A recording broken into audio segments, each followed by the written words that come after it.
अरे बाप रे बाप, खेसारी लाल यादव भैया गजबे डोले गाना भैया, एक दिन में 6 मिलियन अब भैया 5 नंबर पर म्यूजिक सेक्शन में ट्रेंड भैया, बहुत ही लाजवाब ई खुशखबरी बा। काहे से कि खेसारी लाल यादव के पहले 2 गो गाना ब्लॉकबस्टर हो गइल बा, आ पावर स्टार पवन सिंह के 1 नंबर पर चलत आ जौन आरा कोठ लाली बा। तो जे भी खेसारी लाल यादव के फैन होई भैया, वीडियो के पूरा लास्ट तक देखिए जा, हो सके तो एगो लाइक भी कर दिया जाए। काहे से कि गजबे डोले के भैया, वीडियो क्वालिटी में कोनो कॉम्प्रोमाइज नहीं के भइल।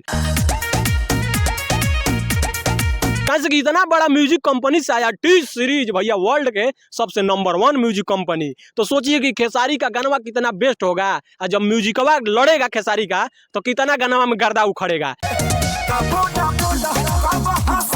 तो पूरा बिहार में ये चर्चा बा कि खेसारी लाल यादव ट्रेंडिंग स्टार अपन हिट मशीन चालू कर दिए हैं, क्योंकि अब पावर स्टार पवन सिंह और खेसारी लाल यादव का एक से एक और ब्लॉकबस्टर अपना गाना दिखाएंगे, अपना दम दिखाएंगे।